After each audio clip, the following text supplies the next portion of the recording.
One. Perfect. So my friends have charged me with the responsibility of getting an opener and a closing riff for the podcast. Right. Right. And I have a guitar that I mess around with, that I play with, but I need to come. They said that in order for the podcast to grow and become the next step, then I would need an introduction and a conclusion. Right. What do you think about that? Well, sky's the limit, really. Sky's the limit. Yeah, it's what you want to go with. It's you know, a lot of people will use stuff that already exists. Some people have people write things. Some people have people. I want to just come up with something with just something nice, just like, you know, something, just oodle something nice, you know, on a guitar. I'm trying to figure out now. One of the things that I'm trying to learn, I hope, is how, and I don't know how to go about this. How to play a song out in notes, right? So, for example, and the Grateful Dead were known for doing this. They would like hint at songs that they were going to play later on in the set by incorporating them into a jam, right? So the middle of one song, and then you kind of hear a couple of notes of another song. Oh, wait a minute, are you about to play that? But no, it's just a little show, and then 3 or 4, 5 songs down the set, they'll play that song, and you know the audience will have picked that up in advance. Right.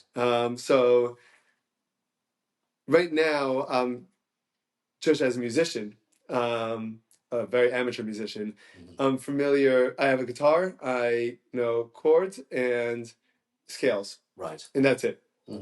Do you think to learn music, it's worth investing in a piano? Or a keyboard, rather? Yes, is the answer to that. And I think every musician who ever was does far better if they have a certain degree of keyboard skills. Yeah. And there's a very sound reason for that, because the keyboard is really the most visual of all the instruments. Right. With guitars, with violins, with horns and all that, you don't have something visual. You have a feel. You've got a fretboard with the guitar. Yeah. You don't really see it. It's a feel thing. Yeah. Violins, there's nothing other than position in your ears. Is that it, really? Yeah, because there's no frets on them.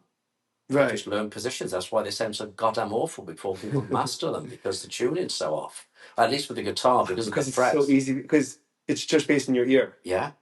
You have to try. So a violin player has to be a really great music. They're never exactly together. They're never all perfect, and that's what gives that beautiful chorusy sound that you get with violins. Is the fact that they're all a little bit off. Right. And when you get the electronic device called a chorus, that's what it's doing. It's slightly detuning all the different frequencies, so you get that chorus effect. And that's why strings sound so lush when they're in any amount, any number, because they're all slightly out of tune with each other. Not much, but it's enough to give that chorus effect.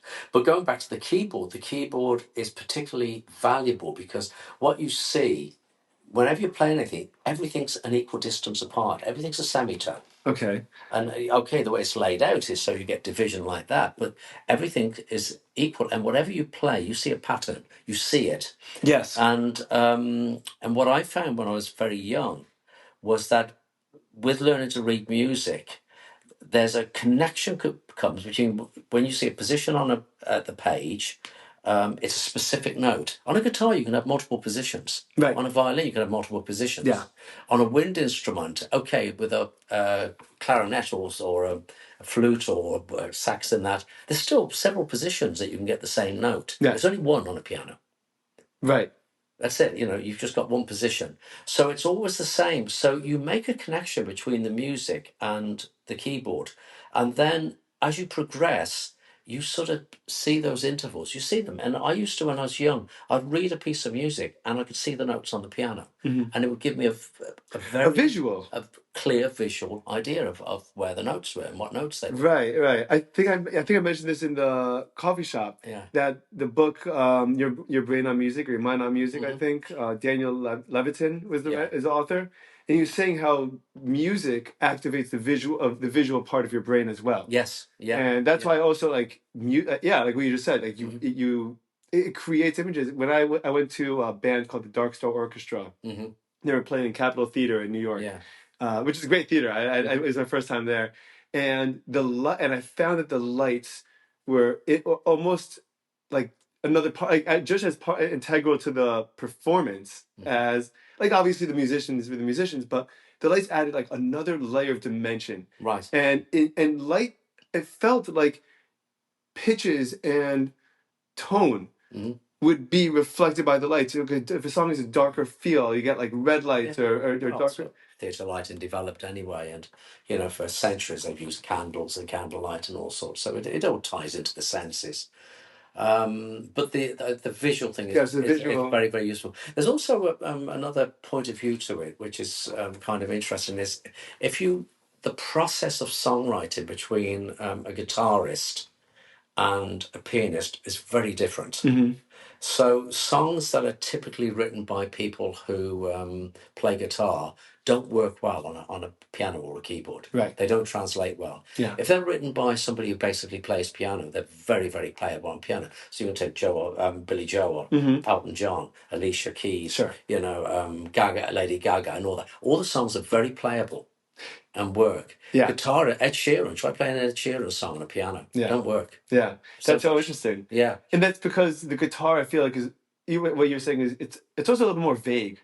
Like to it play. is more vague, but the process that people use is the same, because what they do is you'll start strumming, so you'll get a rhythm, and then you'll start developing a chord sequence, and they're doing the chord sequence and the rhythm. They start saying so they come up with a melody in their head, and very often it's just a loop. Right. It's often a very simple, melodically very simple. Sure. With the piano or keyboard, you tend to be more precise because those rhythms don't exist. And that's what I love about it. Yeah, I love the more precise nature. Yeah, so you might come up with a rhythmic thing, or a chord sequence, but you won't come up with a one note tune. Right. Yeah, that's always Billy Joel's music. Even the songs that people didn't know or didn't like, I found that he was so expressive and precise. Very, very melodic. Yeah. Yeah, that anything he had songs, "Falling of the Rain" and "You're My Home," and these really seaside songs, even that have made their way to my all time most listened to music, because I was like, it's so magnificent. It's so. And I guess a similar logic applies to an accordion. It's still a keyboard. Yeah. It's still a keyboard. Yeah, I like that sound. I feel like an accordion could be used very cheesy, either in a very cheesy manner or I mean, anything could be cheesy if you want it to. Yeah. Piano can be very cheesy if you want it to be. Piano. But absolutely depends how you play it, Right. But it's it's that's why I think everybody should get a certain degree of keyboard skills anyway. I know I want to. I know I want to, because I've always liked the piano more than the guitar. The guitar was something that was just more convenient, portable. I was moving around more in my life. But that's not quite the same these days. You can take a keyboard anywhere. You even got fold-up keyboards or roll-up keyboards. Yeah. Oh, right. You can throw them in your suitcase now. It's just or your backpack, and so. But even my favorite guitarist, my favorite, Springsteen. I'm a Springsteen nut. The entire Born to Run album was pretty much written on a piano. Yeah. And my favorite Dylan songs are, I'd find out that Bob Dylan. It turns out that he also played keyboard, and he was always, and he was also just like messing around, and then they come up with everything, and So I guess that's a common theme. Yeah. So you've been playing music. When did you start? You told me you started playing piano when you were 14. 5. 5. 5. When I started playing piano. Yeah. And you had lessons, or you just 5 years? Do you remember anything about it? Yeah, I remember. Do you ever being unhappy with lessons? Yeah, it was funny actually, because I had a piano teacher that my dad knew, and he was an old guy. He was really old and doddery. He's actually younger than I am now. That's how people were in those days. Right. And when he was 2 years younger than I am now, he died of old age. That's how it was in those days. He was like 60. I guess he was 66 when he started, and I started having lessons with him. And he was a guy who used to play in a local dance band, was evidently a very competent player. I mean, I didn't know enough about it then to know that. And I had my first year of lessons, and he was always off sick. He would not turn up a lot of the time because he used to have very bad asthma. Did you continue practicing? Yeah, I did. But he said to my dad, he said, you're wasting your money on these lessons. He's never going to be able to play. Really? Yeah. Why? And I just guess I didn't. How do you determine that in a 5-year-old? I don't know, but that was what he said. And then he died. And I remember his wife coming to the house because nobody had telephones then. And she had to say that And she went walking round because they didn't have a car. So was it long ago? This is how life was back then. Where were you up? This is in England. Yeah. And very few people even had cars back then. And she came round to the house, rang the doorbell, and told my father that Harry had died. Harry Garrett, his name was, that he had died. So my father then decided to continue my piano lessons, and he took me to the guy who was his choir master when he was a boy. Mm-hmm. Now, he was a chorister in Worcester Cathedral. And the guy who I went to was 75 years old then, and he was the organist and choir master. Very eminent position. Sure. By the way, yeah. Cathedrals in the UK, it's very eminent. And so he listened to me play, and he said, "Oh yes, I'll definitely take him." Really? Yeah. Interestingly, after what the other guy had said, and I went to this guy until I was about 17 years old. Wow. Every week pretty much until I was 17, and he was a phenomenal guy. And then by then he was like 90 something, and wow. Incredible musician.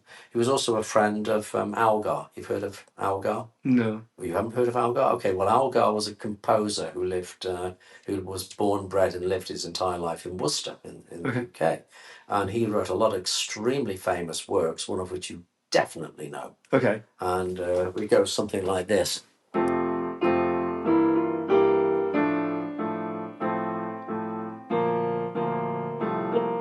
Yeah, definitely.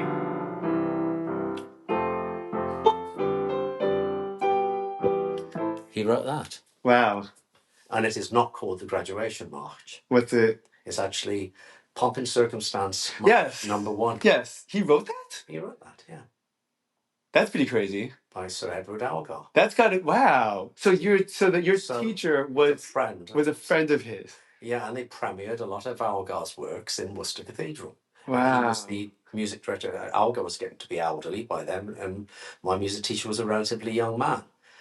And so they worked a lot together on premiering a lot of his works, and so I had that sort of nice connection of being connected to Algar in the sort of history. Wow, that's so cool. Yeah. When you were learning, were you allowed to give input on things you wanted to learn? Absolutely, yeah, absolutely. He was very, very broad-minded, and my father, when he first started going to when he first took me to him, and I remember this so vividly. It's amazing. It's almost like I can, like it was yesterday. And my father said to him, "Well, will you put him through grades, piano grades?" He goes, "Oh no, I'm not going to do that." And my father said, "Well, I really think he should do grades." And Edgar Day, his name was. He said, "Well," he said, "if you want him to do grades," he says, "you can take him to another teacher, but I will not do it." Wow. And my dad said, "Well, why is that?" He said, "Because," he says, "music is as wide as the ocean." He said, "and the grades will narrow him down to that, and I won't do that to him." I wish every teacher in the country was forced to hear that. Yeah, and and I never forgot it, and that's what I say to my students these days as well. The same thing, and that's the trouble with music. This whole way it's taught is it's too narrow. They don't develop ear training. They don't develop their ears. They don't do all this. Everything is strict adherence to the music. No creativity at all. Yeah, because it's all incentivized. It's not feeling. You're looking for the tangible and the intangible. I mean, sometimes I'd go for piano lessons. It wasn't piano lessons; it was music lessons I had, because I'd go in sometimes and there'd be a record playing, an old LP. Sure. And it could be anything, and I'd go through the door because I didn't. What year was this, or around what year was this? Well, I was 6 years old. Oh, Jesus Christ! So is this the 60s? Yes, in the 60s. Yeah, great music. But and at this point, were you exposed to like pop music at the time? I was, but I didn't really listen to it. That's a whole other story. Okay. I would walk into Edgar's house and there would be music, and the deal was you do a little tap and walk in, Okay. And I'd walk in and go, come on, listen. You hear that part there? Do you hear where the French horse go there? Da, da, da, da. You hear that? And he'd stop the record. He'd go, da, da, da. And you hear that in there? And then it was like this. And sometimes he'd be so busy showing me the stuff the whole sort of 40-minute lesson would be used up just listening and analysing what was going on. But You probably learned so much. Yeah, absolutely. Oh my goodness. And I hadn't even touched the piano. But oh my god! But ear training, listening, separating out the instruments in an orchestra, and understanding what they were doing, and that's how it went on for all I said until I was 17, and he could no longer teach. Right. Phenomenal guy, unbelievable guy, humble, brilliant, and it's so amazing that you had that opportunity. Oh, that you had like you really had like that because like I think a real teacher, a good teacher, especially if you can have one for 10 or 11 years, forges your identity. It helps forge your identity. It helps you grow into your like an educate like a figure that you could look up to is so important. You know what it was with him? It wasn't that he was so much teaching me. He just had this undying enthusiasm. Yeah. He had the enthusiasm of a child. Yeah. With it, you know, he was just excited about it. And it just rubbed off, and you couldn't help but get excited. Yeah, with him, yeah, know? And you can't fake that. And then I went in once. I guess I was probably about 10 years old, and I've been to see The Sound of Music. It's I just showed my son it for the first time. Oh, really? Yeah. Well, I mean, he's 2, so I just showed him the music scenes. Anyway, my dad was very anti-popular music. He was definitely what we used to call a square. And to him, you know... so no Beach Boys or Beatles for you? No, that was rubbish. It's all rubbish and stuff. And so we used to start, we used to put it down and knock it. So consequently, I used to say what he did because I thought that was the right thing to say. Yeah. And I couldn't understand why it was that I'd listen to some of this stuff and actually like it, but I wouldn't dare say it to him. What examples of that? What are some examples of any pop song that you'd hear come up that you would like? And I'd find myself liking it and thinking that sounds good, but I wouldn't say so because when I would occasionally say, I quite like this rubbish. It's all rubbish. Right, It's very very narrow-minded. My dad was like that, and I walked in one occasion into my music lesson, and I hear coming out of the door, I hear.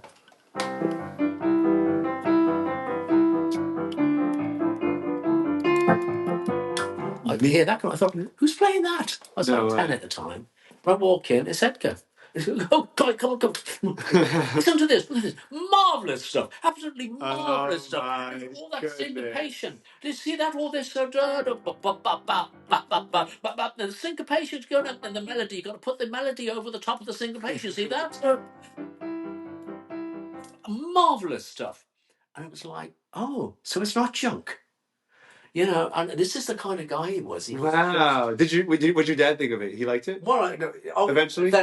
No, he never really liked it. Never really gave it any time. But you liked it. You recognized it as like, wow, that's awesome. But he'd taken us to see the movie, and apart from all the music that we were loving, he says rubbish. It's all rubbish. Wow. Because it wasn't classical, and then over time he just learned he became more broad-minded. He was just very narrow-minded. But he came round a lot. Once I said what Edgar was saying, they was, if he said so, it must be then. Yeah, sure. Because you know what, you need authority. Yeah, exactly. You need someone that has that has stature to tell you that it's not rubbish. It loosened him up a bit, and then it was not a lot, but it did loosen him up a bit. So, but yeah, he was. But Edgar was just extremely. I mean, I was so lucky to get a guy like that. I really was. I mean, just phenomenal.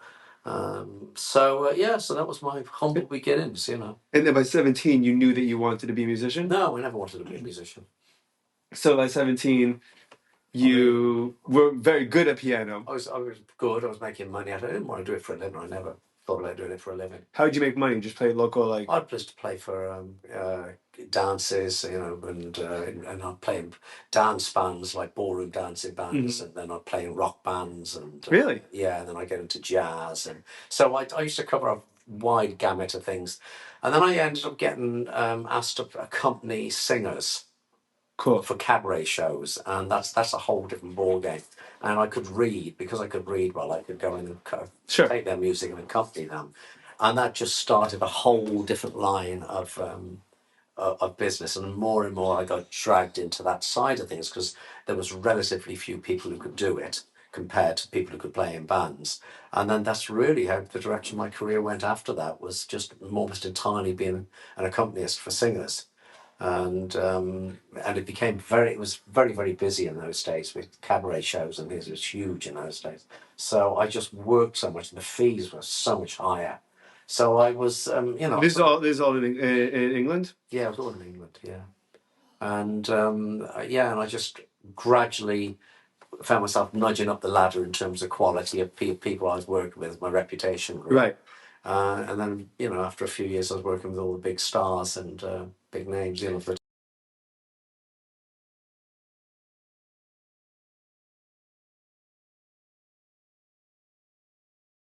90s. So, do you follow? Like, do you follow bands? Do you follow were you following when the Rolling Stones were playing the blues and then they went to I was rock? aware of them. Yeah, I knew of them. But like, were you aware of the progression as their as the musical identity? Like, absolutely. Yeah. yeah, that was all part of it. Yeah, absolutely. I mean that was actually when I was still at school. That was the this beginning of the progressive rock era, and progressive rock was really coming in about 68, 69. And Progressive rock.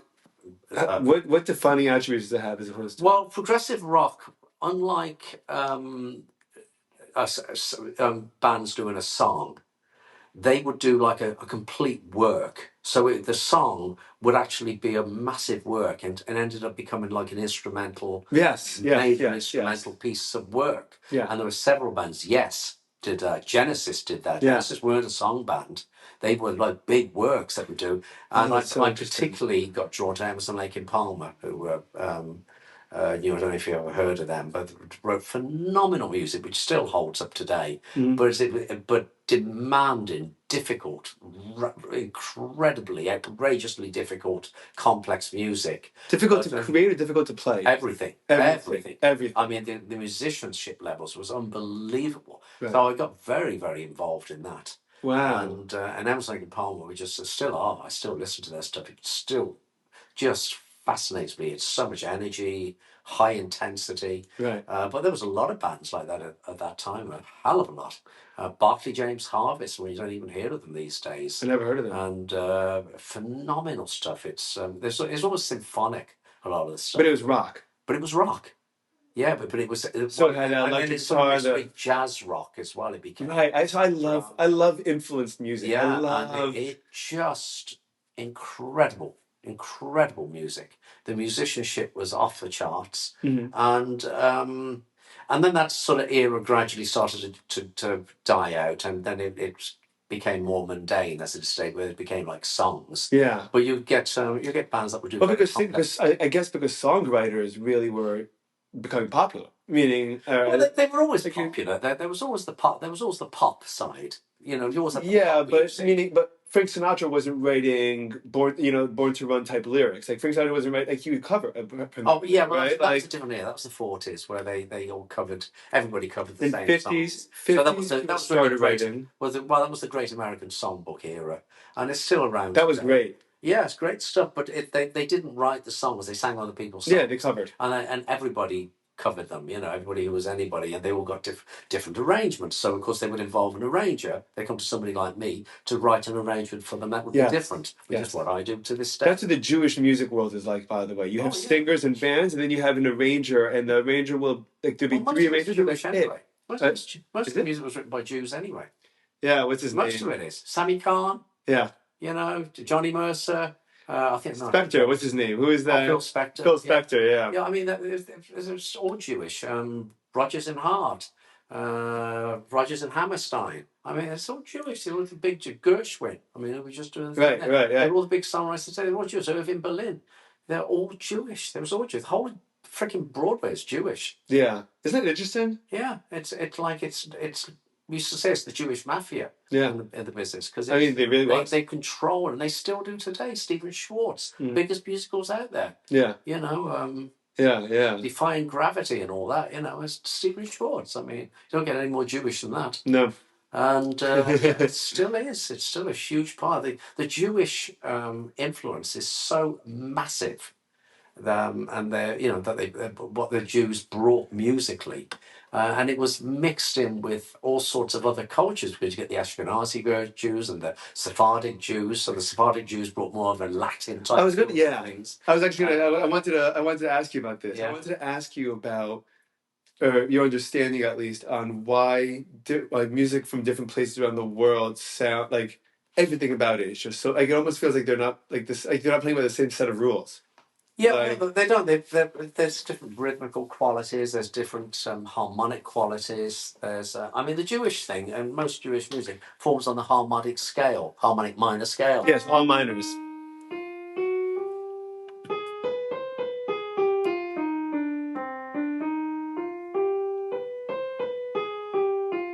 It all comes off that. That's the harmonic minor.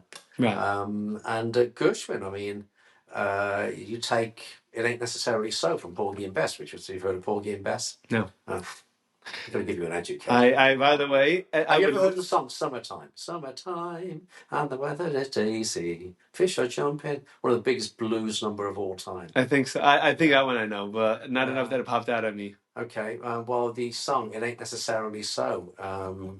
It's it's sort of almost funky-ish in the way it holds together.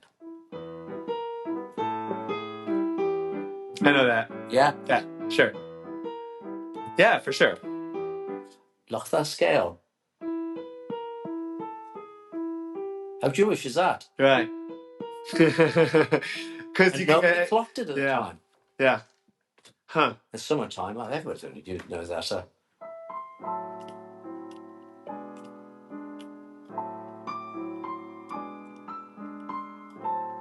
Don't know that? No, it's not striking. It's not striking anything. One of the most famous songs ever written. Really? Every blues band in the world plays it, and they sometimes do it up tempo. Sometimes they do it slow. So what would it sound like up tempo? That version. Oh, I love that.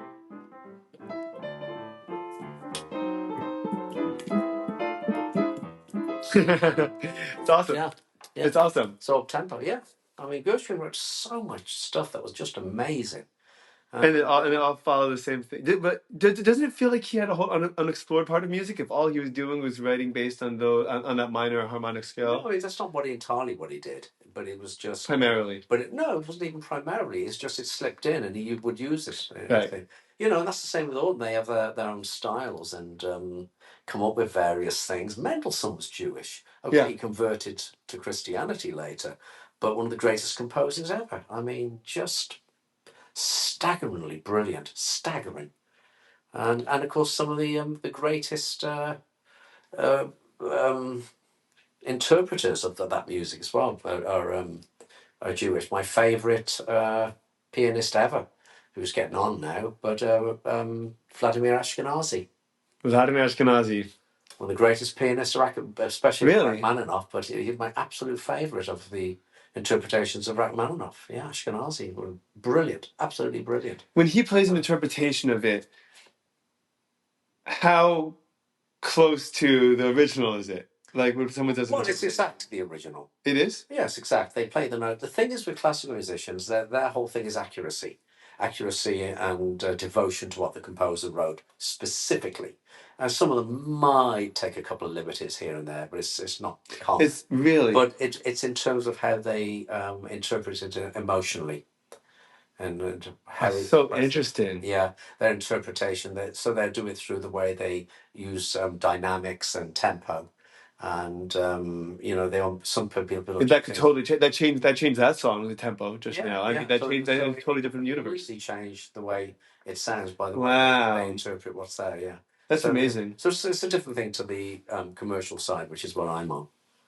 Right. That's like, I guess I took a Shakespeare class, and the teacher would often show us the same scene with three or four performed by 3 or 4 different groups, and like you wouldn't even know you're watching the same show, that you're watching the same play. Absolutely. Absolutely. There's so much creative liberties. There's so many creative liberties. What does this say to you? What are these lines saying to you? Yeah, and then it's all in the inflection and and the body language and what you're doing with yourself. Yeah. I mean that's wow. It's all So you just musically. Doing that. I mean, for example, you take something really basic like Beethoven's Moonlight Sonata. Yes. Everybody knows. Yes, I know that one too. So, I figured you would, which is why. That's D. So it's pretty easy to play. I mean, fairly elementary players can play it. Yeah. But how do you approach it? How are you going to approach it? It's simple. So you'll get people who will approach it and they'll do it like this.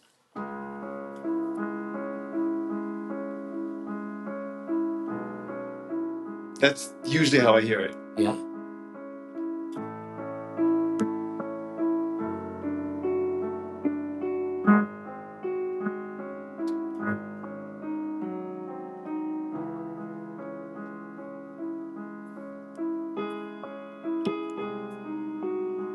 Okay. Mm-hmm. Or, as I've heard it.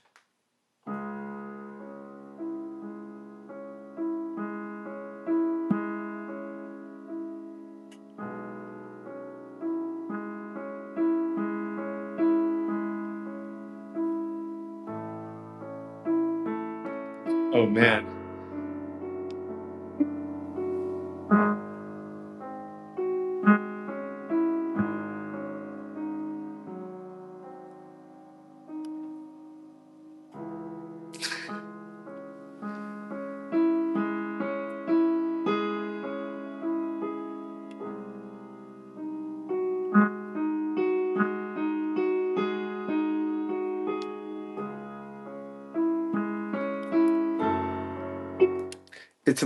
It's emotionally hijacking. You can't even like. Yeah, they're both right. They're both right. Yeah. Do you get emotionally hijacked also when you I play can that? when I play things, yeah.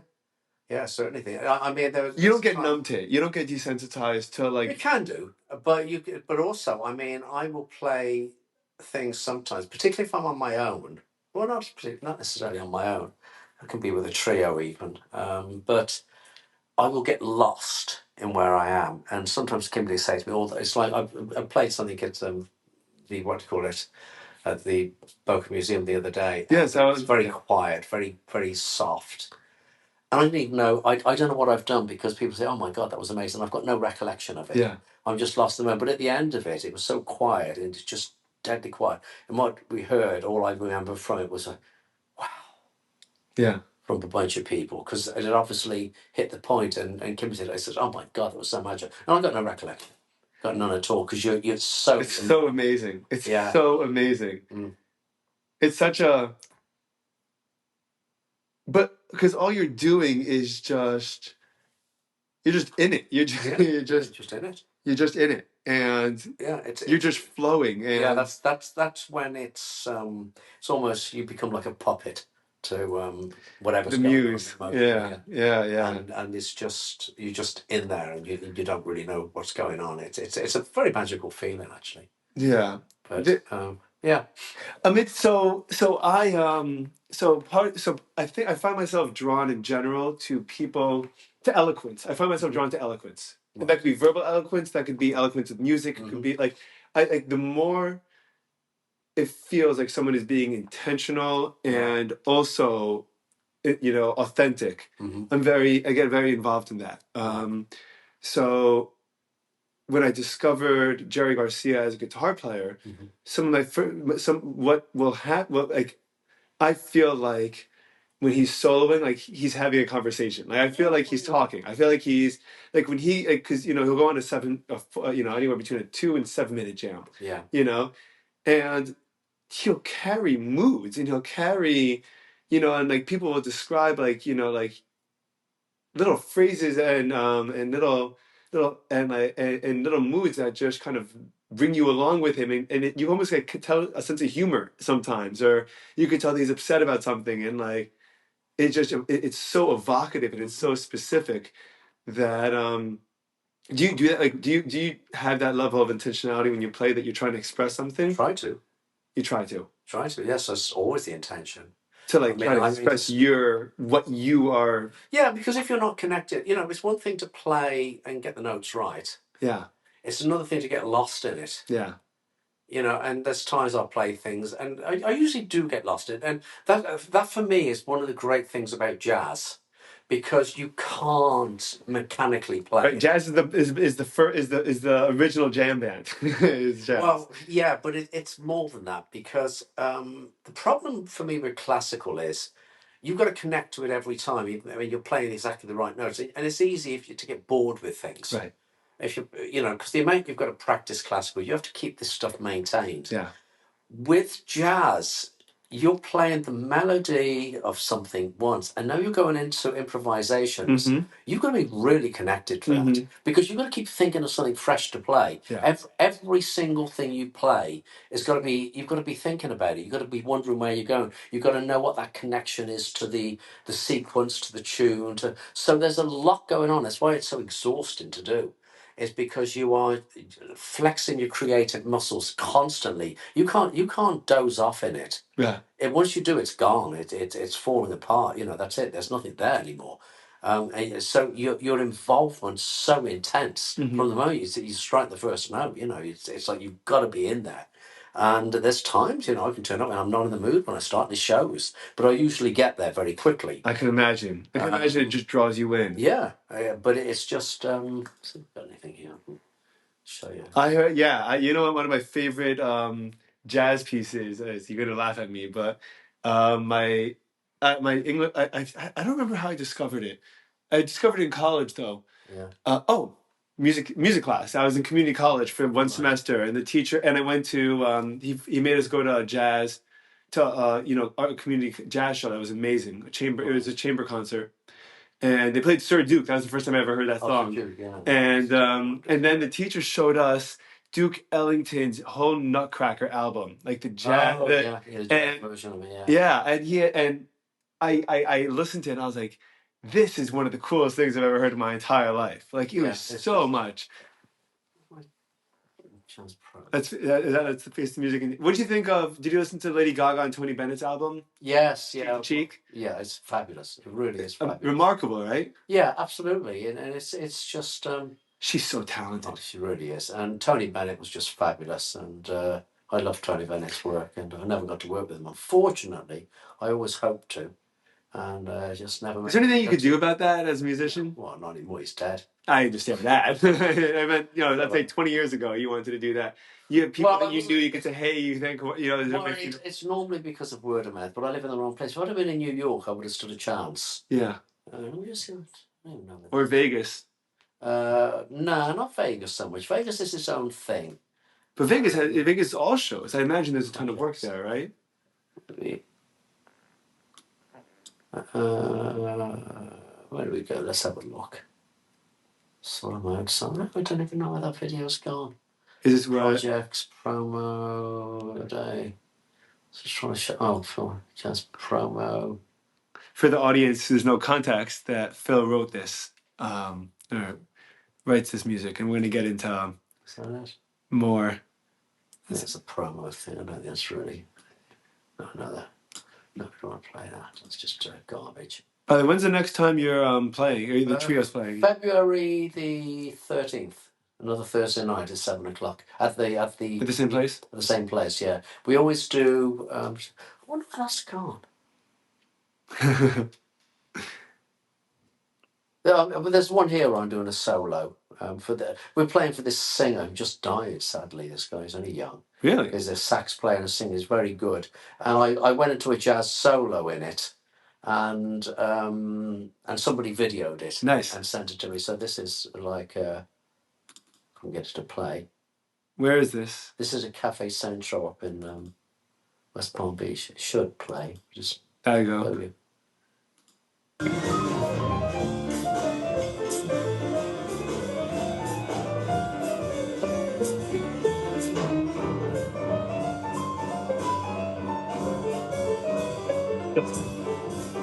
Wow, just 3 of you? Yeah.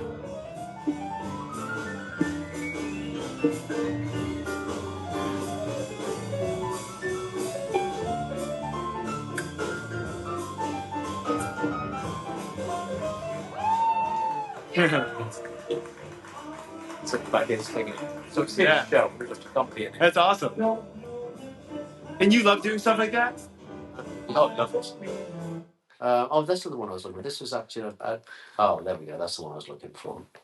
This was a bit of Alice in Wonderland. So I just started. I'd love to go with the C too. So I played this whole setup thing. This is just a snippet.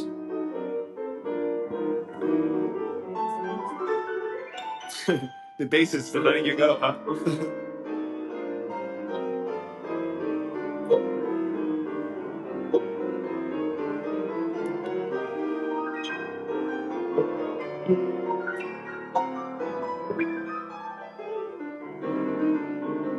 This is just all improvised on the song we're going into. And I set up a rhythm for it. And they know that's what you're doing now. Yeah, they know what to do.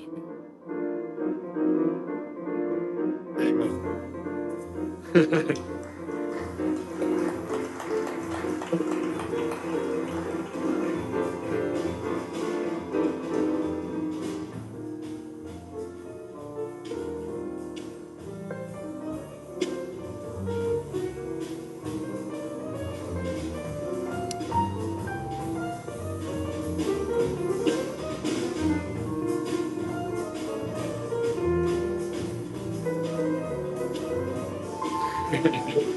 I love how urgent its music is.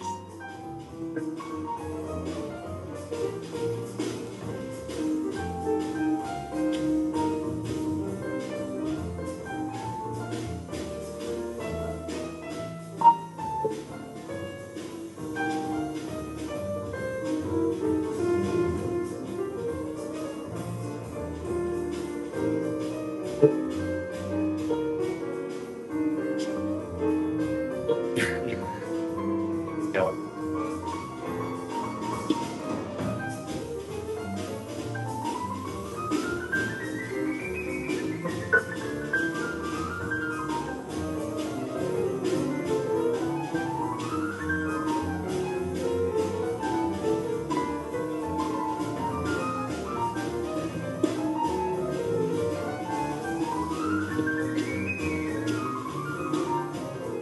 Oh man, that's incredible. Well, that's the sort of stuff we're doing. But that's jazz for you. You know, it's very involved. So it's so urgent. I feel and like well, so. Always. I mean, it's sometimes it's really back. It depends what it is. Sometimes I hardly play anything.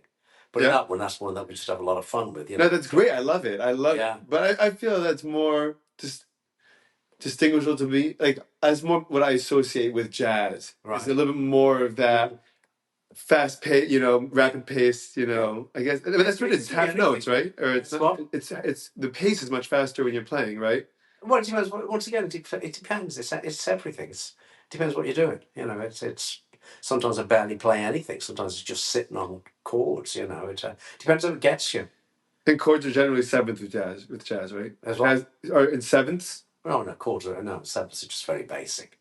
That's but it's a really basic chord, yeah. But I mean, we tend to screw with chords a lot in the jazz side of things. We tend to really push the limits with chords.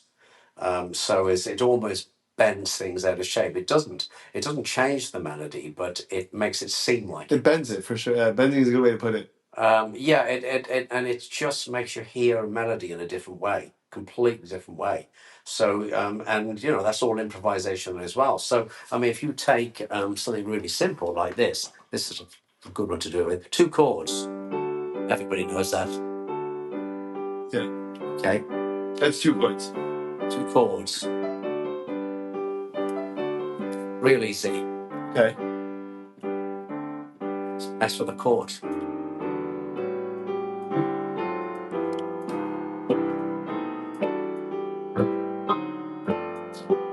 But now you're keeping the melody and changing the chords. Yeah.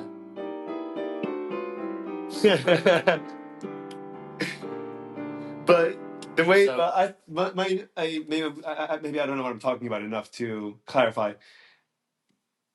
I tried to look up Van Morrison's Moondance, and it was all in chords that I did not know how to play. A lot of them were in sevenths, I think. well, seventh is a very basic chord. B7, D7, G7, E7. There are basic chords to play, but they're just unfamiliar to me because I just was learning music. Right? Oh yeah. So I just had no idea. Well, see, a 7th chord. Oh, we're going to technicalities now. 7th chord is strictly not a 7th. It's called a 7th. It's actually a minor 7th to give it a strict name. But if you played a C or if I play a C chord, that's C. Yeah. A minor 7th chord is that. That's C, but they call it right. 7th. And they got the extra ding in the back, right? Yeah. It's the C. The 8th note drops down, but the 7th note of the scale is actually that. Oh, because it's an extra note. Yeah, it's just you just change it. That's what it is. Yeah. I never know. That makes so much more sense. Yeah. That's why they've got numbers on. It's only a number of a note. So where people get confused is, well, how come you get 9, 10, 11, 12, 13, 14, 15? How do you do that? Well, it's just above the octave then. So if you've got a 13th, it's a C, so there's 8, 9, 10, 11, 12, 13. Which is the same as the 6th if I put it there. Right. But they also put the 7th with it. So it ends up being a chord.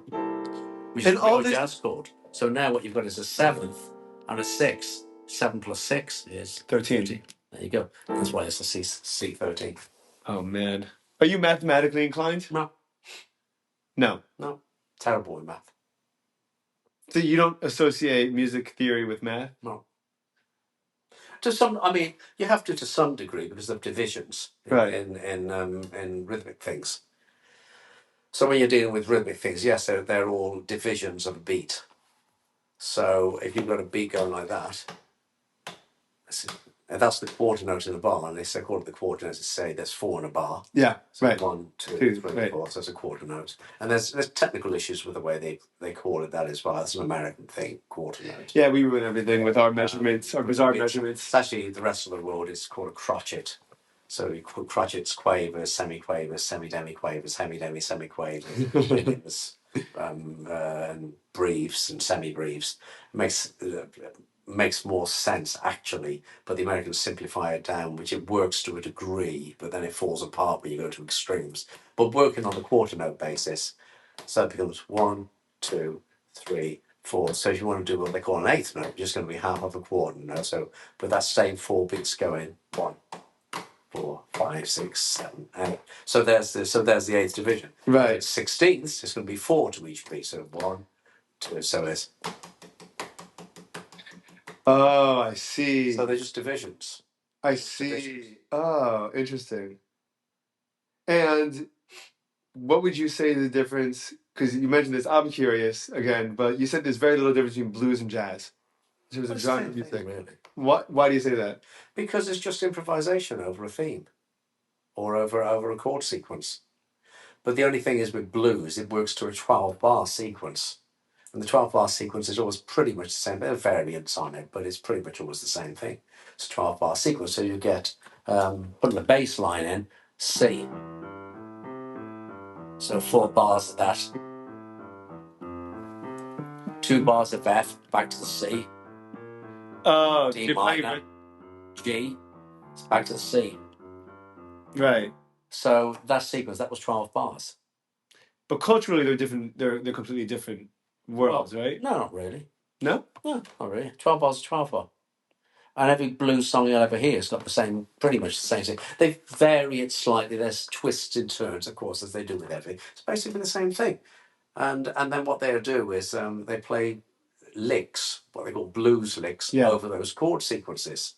And that's all jazz is. You're playing licks, improvisations over chord sequences. The difference is you're playing them over different tunes which have different chord sequences. You're not stuck to the 12-bar sequence. That's what the difference. That's what it is. That's the only difference, but it's still jazz. It's still jazz. Yeah, but to someone that's just listening, to a casual listener, it creates a totally different environment. No. Yeah, because they give it a different feel to it. And right. They do a 12/8 feel. You know, they're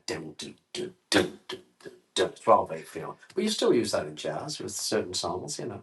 Yeah. There's really no difference. Not really. It's just stylistically they approach it different. They might give more of a country feel to it, or you know, sort of a heavier rock feel to it. But it's still the same thing. So a lot of it is similar to one another. It's just about the way that it's expressed or performed. Yeah. Right. I mean, the classic example of that really is if you listen to country music these days. Okay. Country music was very. What are you referring to? Well, when you Zac Brown or no. Well, the thing is, if you used to listen to people, you know, you see the country music of Chris Stapleton's 40s, 50s, 60s. It was like Patsy Cline and Johnny Cash and you know. People like, I can't even think of names at the moment, but loads of them, all the same thing. And it's progressed over the years to what it is now. It's like every style imaginable. Yeah, but so it's very interesting that you say that. Very rock oriented nowadays. Right now, it's a combination. I think I think country is a fuse of bluegrass, rock, and it's all a mix of each other. I mean, you mentioned bluegrass. That's kind of an interesting one. You listen to bluegrass, then go and listen to traditional Irish music. I love Irish music.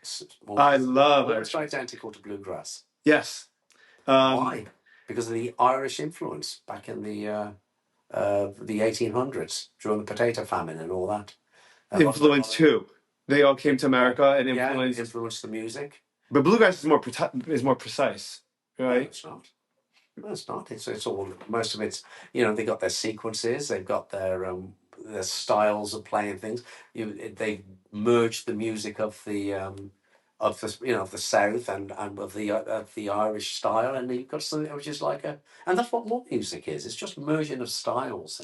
I know, that's what I like about it. But I like that the more that you learn music, the more you can recognize different styles. But it makes the music richer. It's cool. It does. Yeah, it's all cultural, and everybody hearing what other people have written, and they not steal, but it influences how they write music or perceive music and what they play. And you know, when I play, I people say very often that my style reminds them of Oscar Peterson. Why? Because I've listened to a lot of Oscar Peterson. He said he's a hero. But they'll also say you sound quite like, you know, a lot of stuff you play sounds quite Rachmaninoff-y. Why? I love Rachmaninoff and I listen to it a lot. Yeah, I played a lot of Rachmaninoff, so I have like a bit of an odd style that it'll merge the two. But then you have so what would you say is the other influences that creep its way like that blend with it?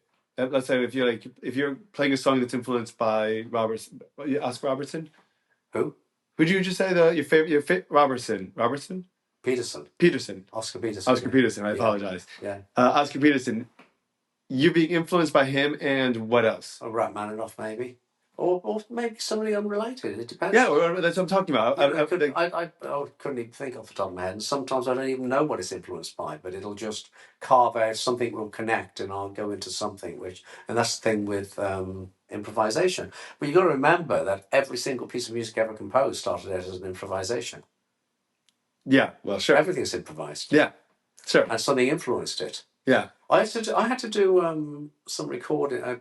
Somebody asked me once to record years ago now. Still living in the UK at the time, but they wanted a series of 1 minute recordings that they for little girl dancers for ballet classes, and they wanted 1 minute little melodies that didn't belong to anybody, weren't copied, so there was no copyright issues, and they wanted me to record these things. So what I did was I just sat down with the old-fashioned recording desk I had at the time, and I played a bunch of little melodies, and I just improvised them, all different styles, and tried to think of different names for them to make them interesting. Sure.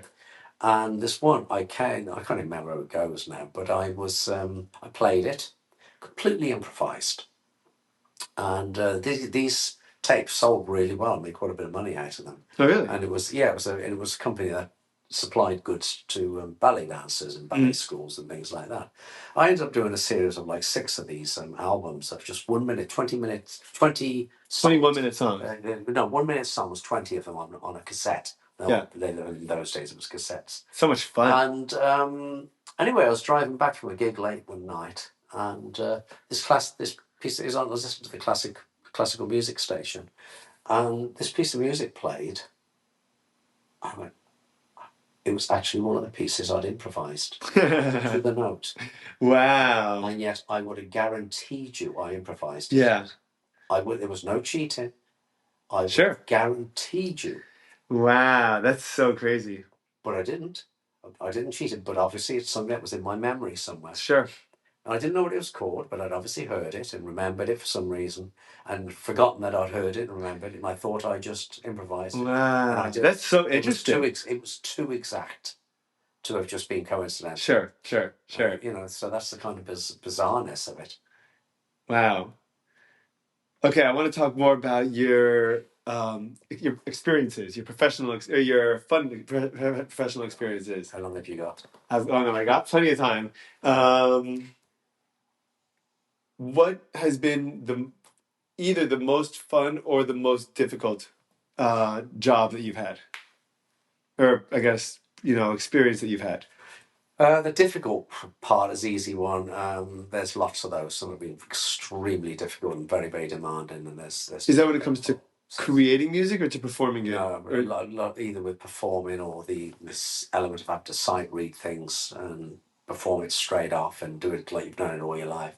That's something I do a lot of now, and it's what I, it's what I the basis I get hired on things because I because you can could go do out and that. just do it, and it's very, very demanding, or can be very demanding. Sometimes it's pretty easy. So you show up to the show. You're given a piece of paper. That's the music you're Play it. playing, and you got to play it like you've been playing it for 20 years. Yeah, basically. And right, and So is that's that mentally exhausting? Like, what yeah, you just can be.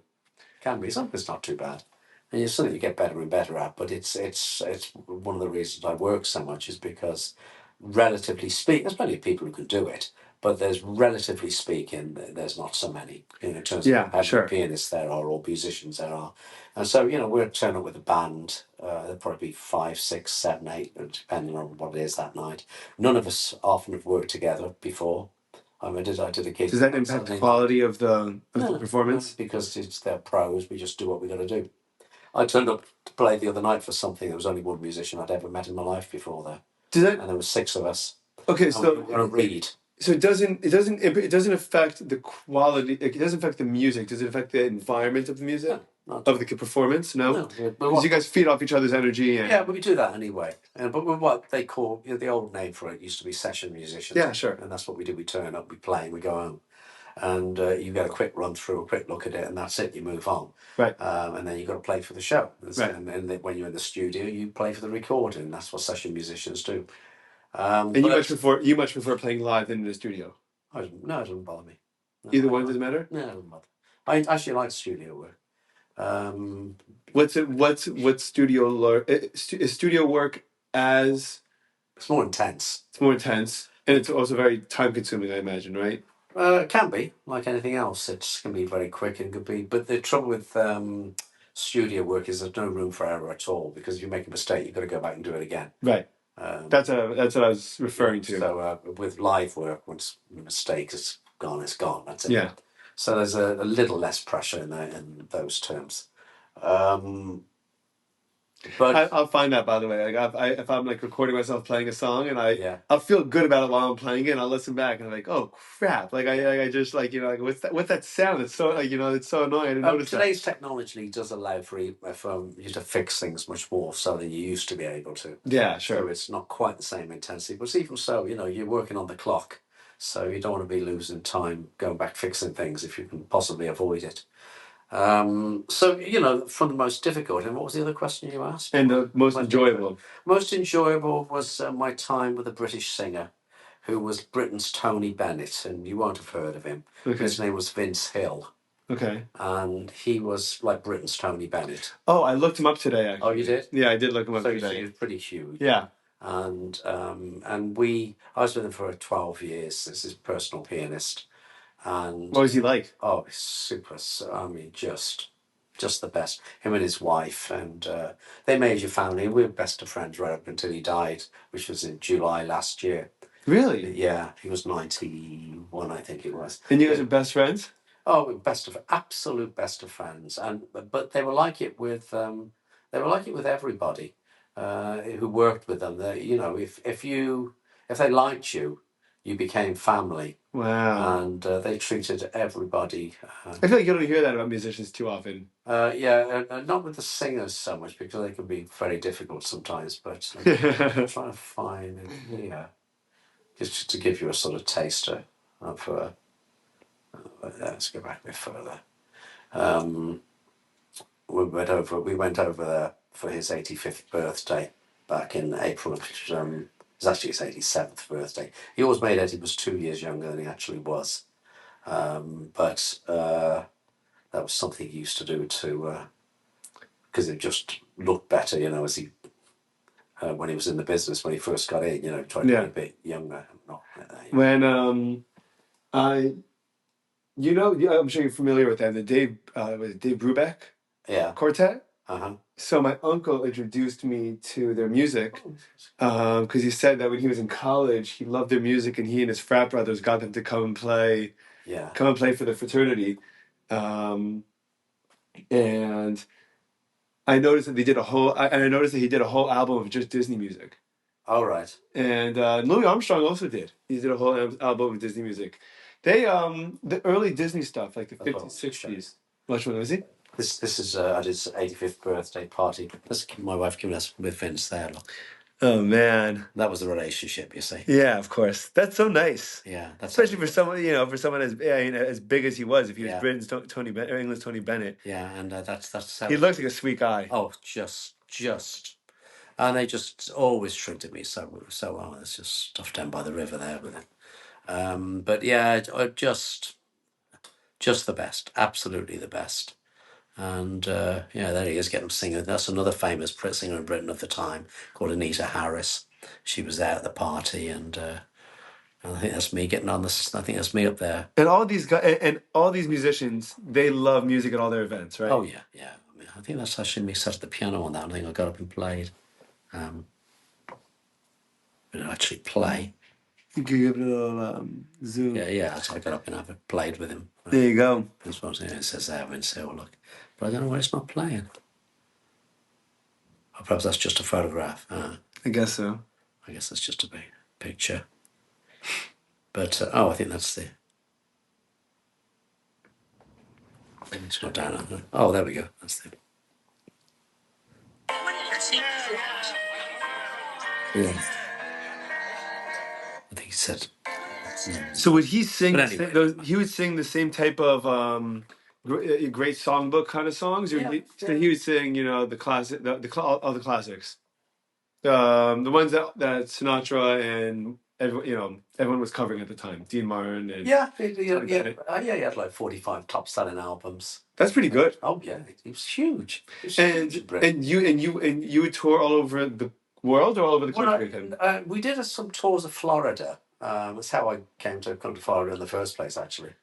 But because there's a big British contingent here, and so is there in Florida? Oh yeah, it's huge. Really? Brits. Because it's the total opposite of the weather. Yeah, and so we did quite a few tours around here, and then after I moved here, he would come in, and I got a job as a music director at a little church down in Lord Edward the Sea. We used to put concerts on there.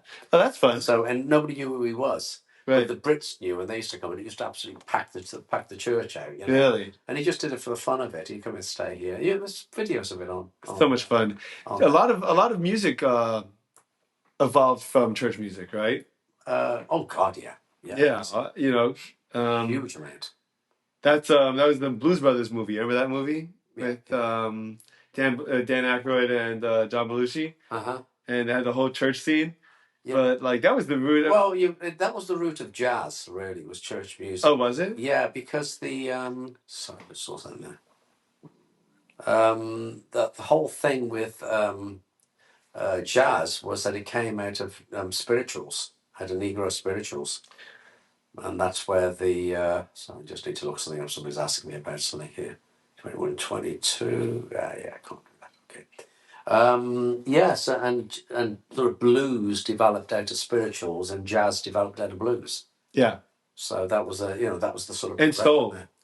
I mean, Aretha Franklin, and I think she started also as a gospel singer. Yeah, I mean that music is awesome. And that was Aretha. Yeah, I did. I was one of the pickup musicians when they were touring. Really? Yeah, because they don't tour a whole big band. They only take a rhythm section with them. And then they bring in other musicians to fill it. Really? Yeah, you don't tour the whole band. It's too expensive. But you need the rhythm section. The rhythm section controls everything. And rhythm would be bass, drums, guitar, keyboard. Guitar. Oh, really? That's the rhythm section. That's what holds it all together. Then the rest all fits around the outside of that. And those guys that and those would be session musicians after that. Yeah, it was always when they were called sidemen. Did you watch Ma Rainey's Black Bottom on Netflix? No. It's a great movie. It's actually Chadwick Boseman's in it, and it's the whole movie. It's maybe an hour and a half. It's a pretty short movie, hour 20 minutes, hour and a half, and it's just based on what recording one song is like. Oh yeah.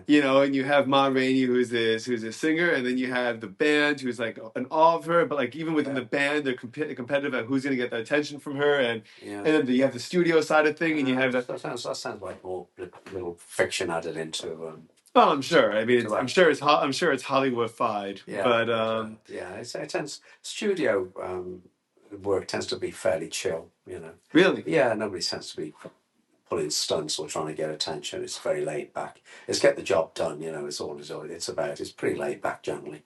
hmm. The whole atmosphere. It's hard to play well if you're not laid back.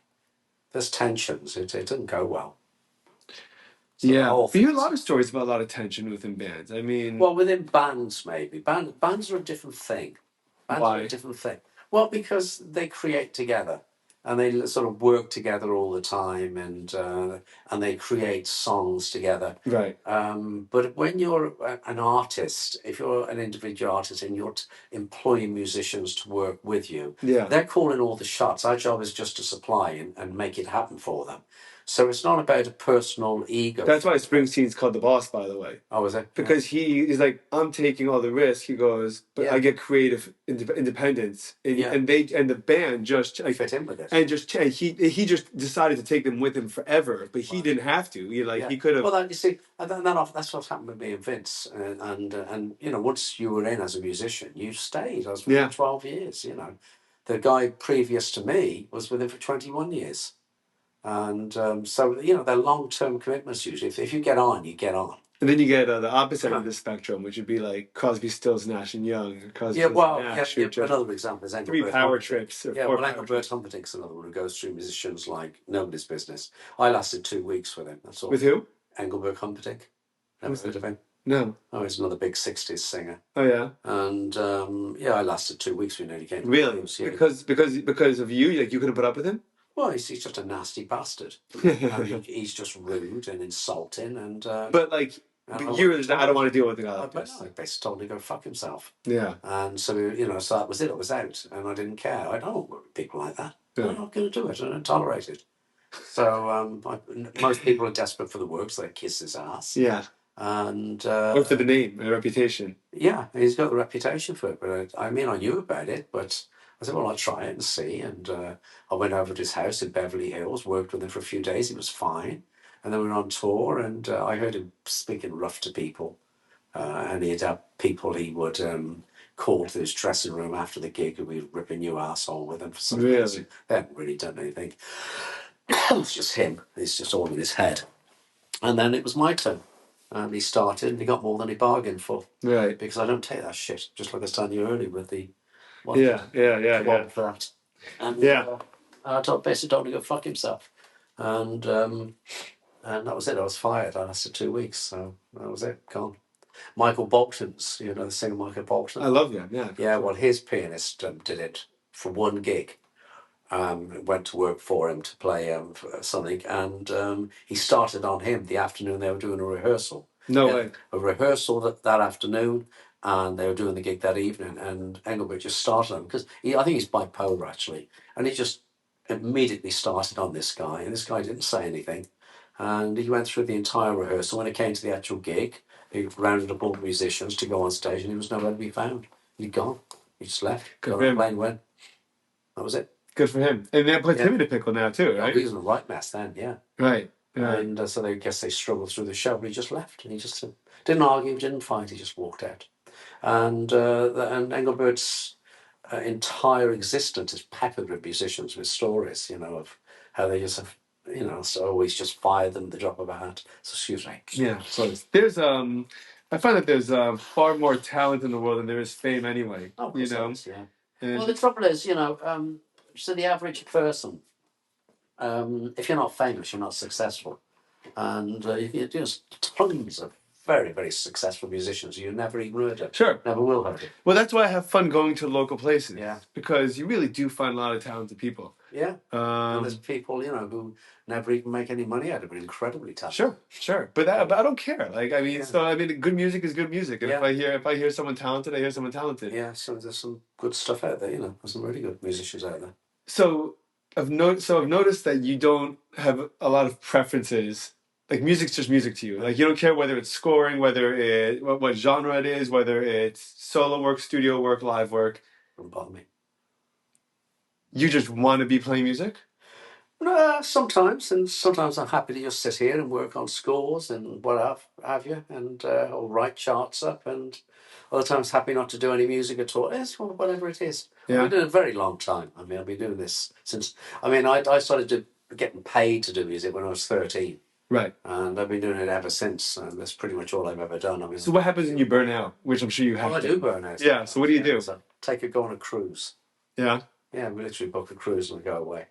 And you come back and you're ready to go. No, sometimes not so much. Right. And then what? Well, you just got to make yourself. Can you get yourself back into? Can you force yourself back into appreciating it again? Like, can you pull yourself back into it? Yeah. Sometimes I just can't face it, and then I just have to drag myself up here and start working, and just got to make it happen. Oh, I don't want to do this, and it takes a while, and it's slow. I'm like that with writing, by the way. Yeah, I do the same thing. The creative process starts, and that's it. Then you're back in, and you got to pull. It reminds me of like. Look, sometimes it's hard to get up and go to work. You know. Yeah, sure. And other times you're out of bed and you can't wait to go there. It's the same as anything. Music's no different to anything else. It's just. There's this. Do you think you could have done something else with your life? Absolutely. Really? Yeah, there's a host of things I would like to have done, and it's really music stopped me from doing it. Really? Like what? Well, flying professionally, I'm a qualified pilot. Are you? Yeah. I have a friend of mine that's a qualified pilot. I've been flying since I was 17. Wow. And I started as a glider pilot. I went on. I did all my powered licenses, my instrument rating, my multi-rating, commercial pilot. How long did it take for you to get? You got a commercial pilot's license? And all that, yeah. So you could get in a flight and fly for United tomorrow? No, not anymore because I'm out of practice. Okay, right. But at the time you could have done, and I have flown commercially. Really? I used to do air taxi work and in between gigs and things. No air way. Taxi work, work. How much work is it to get a commercial pilot? You got to want to do it. You got to want to do it.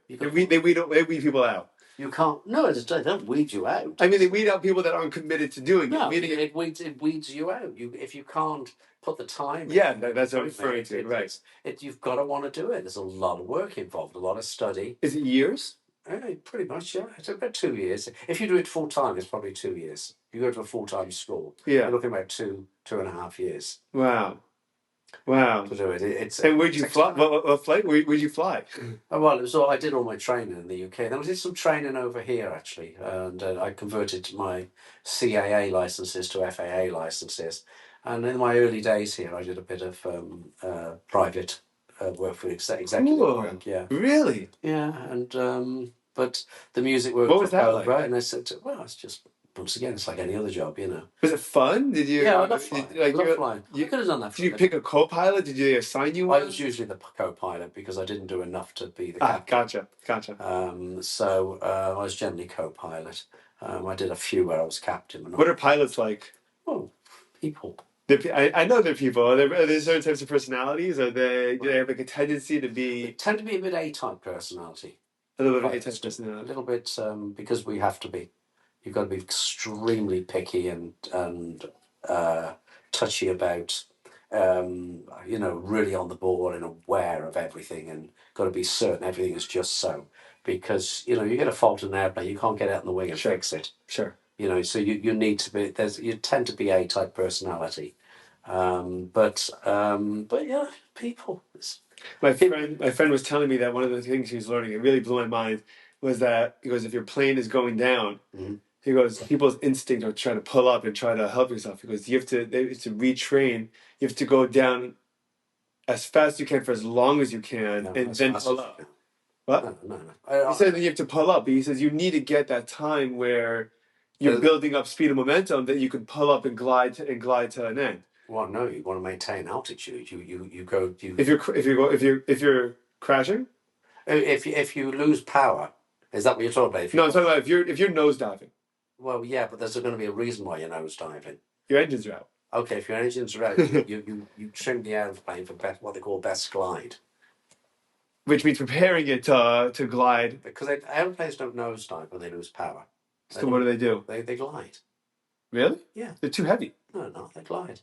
A Boeing 747 can, from 35,000 feet, can probably glide 150 miles. And land? And land. It has happened. Really? Not a 747 precisely, but a line. Right. There's one actually lost all its fuel. I think it was an A320. No way. It loses fuel and it could just glide? A340. I think. Something happened whereby it blew its fuel lines and it had no fuel. Wow. And it was 63 miles away from land. And it was flying across the Atlantic. It's a very famous case. And so they found the nearest spot to land was actually in the Azores. And Yeah, they sure. glided it all the way in and landed safely in the Azores. Just Wow. blowing a tire when they. Wow, really? Yeah, aircraft glide. They don't drop like a stone because the engine's cut out. You can cut. I mean, it's something you practice all the time. Is engine failures. You practice that because when you're flying a single engine aircraft, you don't get to. Do you ever get concerned on flights? Anyone? And you ever get like nervous? No. Turbulence, anything like that? Yeah, turbulence is part of flying. It's just part of what you do. I can't get myself emotionally past the turbulence. I know that it's not. I know that it's not a problem, but there's something that's so troubling about it to me. Well, it's no different to riding on the ocean and getting a rough sea. Yeah, except that if you turbulence, it's just. I guess you could swim if you need to in the ocean, and in an airplane you can't really do that. But now you're telling me you glide anyway. But airplanes glide. You know, helicopters don't glide. I would not go into a helicopter. Oh, I would because if you lift the engine, you go into what you call auto rotation, which is What's that? it's when you set the aircraft up so as it goes at a certain speed that forces air up through the rotors, makes them spin. So the actual what they call it, so the air. But there are far more helicopter accidents than airplane accidents. Yeah, that's usually not because of engine failure. So I'm just looking for something here. That's our videos. There we go. So yeah, so that's something which they train for all that. So you wanted to be a pilot, which you were, I guess, a little bit. What else would you have done? It's on flying a single engine plane into the Bahamas. Wow. In the back of my head there, so you're just flying it in. My wife's in the back and she's filming this. That's amazing. So yeah, we're just going in for landing in Bimini. And, wow. But music kept on sweeping up your time. Yeah, because every time I started doing other things, I'd get busy with music. Sure, it'll take off out of Pompano Beach, which might be here. Look, this is just taking off out of Pompano Beach. Another low propeller. It's just a little single engine aircraft. Yeah, I lived in Seattle, and I lived right by Lake Washington, and planes used to land in there. They had water planes that would land there. There we go, off the ground. There's my son's in the back. Oh my gosh. And these little planes have much more turbulence, right? Wow. Well, yeah, they get rocked around a bit more, but there we go, it's taken off. But there's no reason to be more nervous at them than a 747? No. In actual fact... You seem awfully practical. I feel like... a 747 or something like that has a much higher lift to weight ratio than a small plane. Okay. Much higher. Because of the size of the wings and the amount of curvature they can get on them. Right. So the actual lift to weight ratio is much higher on a large aircraft. It needs to be. It's got to get all that weight off the ground. And what do? Oh, that's because you have to get the weight all the way off the ground. Yeah, right. So you need a much higher lift to weight ratio. But yeah, you cut all the engines and just glide. Right. And you can, as long as you've got something within range, and from 35,000 feet, their glide angle is phenomenal in these large aircraft. They glide, 100 miles or so. That's crazy. 100 miles. Yeah. You could just glide. Yeah. Did it take forever? Because you're not really moving. You have to maintain a certain airspeed.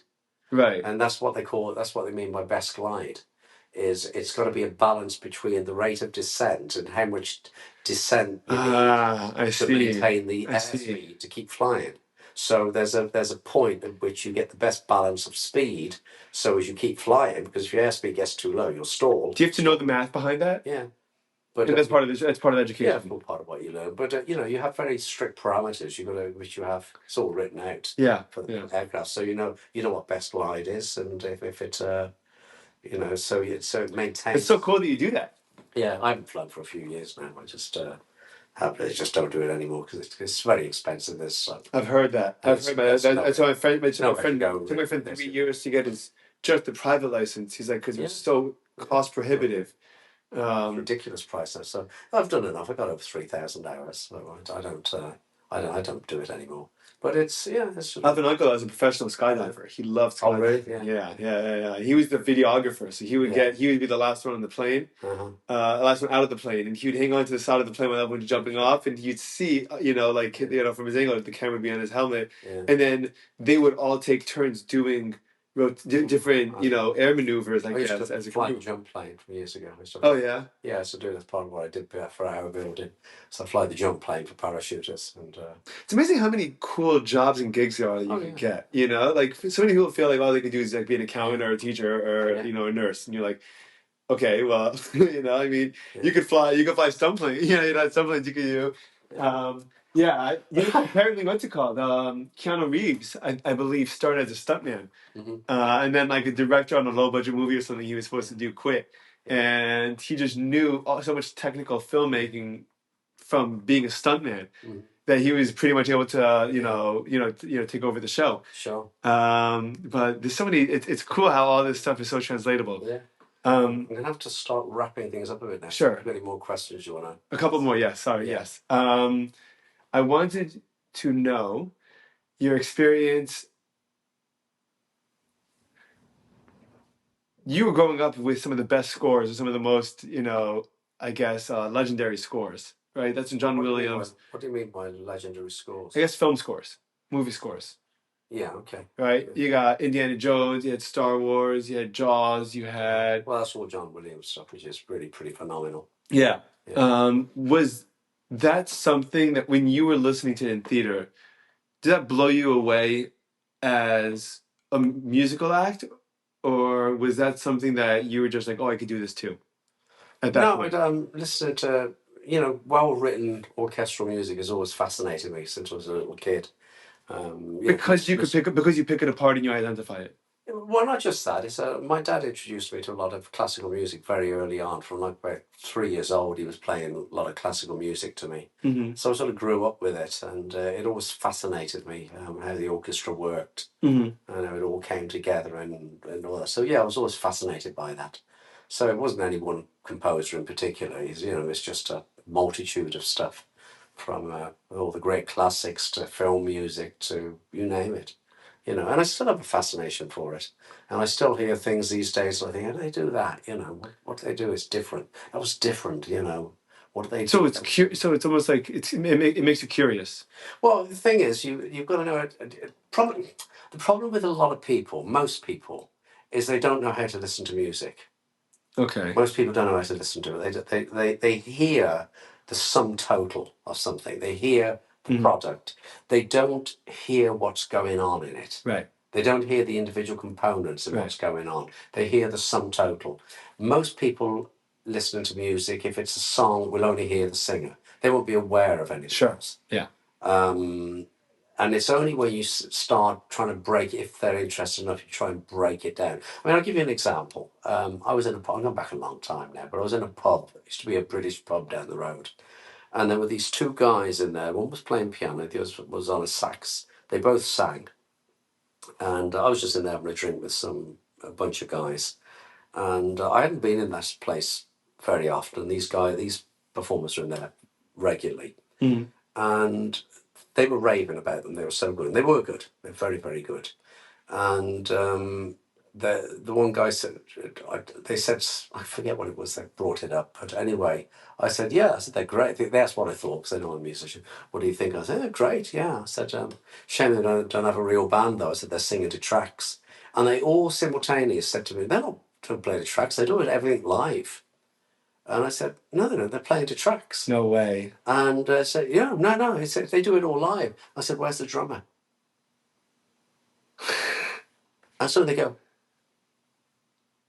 Right. I said, there was a guitar solo, just. Where's the guitarist? That's how ignorant people are. Right. They don't hear it. Right. They just hear the sum total of it. Right. And I had somebody once say to me, after a show I'd been playing for, they came up to me and they said, what is that guy doing? He's on a double bass. And I said, what's he do? I don't hear him playing anything. I said, yeah, you do. You hear a lot of what he's playing. You just don't know how to identify it. Yeah, and they said, no, I didn't. I can't hear him. I said, okay. And I said to the guys in the band, I said, could you play one song? And for this person, they said, yeah, because we were still on the stage. So we started playing this thing. I said, I'm going to tell the bass player to stop playing a minute. Yeah. Tell me. I said, can you hear them? He said, no. I said, okay. And I turned to him. I said, Dave, stop playing. And we stopped playing. And he stopped. It's a totally different song, right? Yeah. I said, now you can hear the bass player.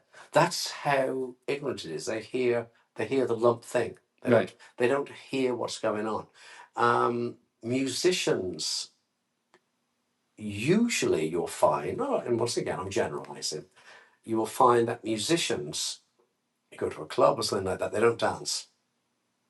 You'll always notice, almost exclusively, musicians don't get up and dance. That's so interesting, yeah. Why is that? And because they hear music differently. Ah.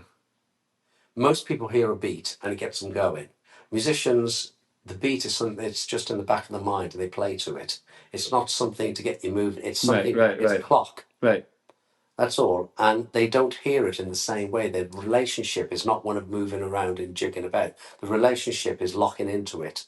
And so, yeah, I mean, you'll get guys, of course I'm generalizing. Sure. But more often than not, it's very interesting. Because they don't get driven in that way by it. Wow. I was listening to an interview that Jerry Garcia did, and one of the things someone asked him about rap, and he was saying how rap, his opinion on it was, it's great. He goes, but it's beats. He goes, it's not music. He goes, it's music. It is music. He goes, it is music. He goes, but it's not like, he goes, you can't be like, play this beat in A minor, I guess. Well, yeah, they have stuff going on. There's musical stuff going on. It's very clever. It's very, very clever. The beats are. No, there's sort of some of the musical things they put in because they'll interject chords in strange places. Sure, right. And they'll put a different bass note in here and there, and then they'll use what they call pitch drums to give a certain effect of notes. So it's actually very clever. What's a pitch drum? A pitch drum is a drum which gives a very distinctive note when it's hidden. It's used a lot in reggae, particularly. Cool. But sometimes you hear, but they're very distinctive notes. They're pitch drums, and they're going all. So you'll hear it with a lot of rap type stuff. Often, when you'll get one of these thuds that when you hear these guys playing them in the backs of their cars with these subwoofers on, it almost takes the window out. Sure. That's a pitch drum. Gotcha. They'll do that. Very cool. And so it's very clever what they do. So to say something isn't music, it's music is a mix of rhythms, chords, notes, or any of those things separately, or it can be anything. So if you have a beat, a beat would be a note at a particular pace or rhythm, so that would make it music.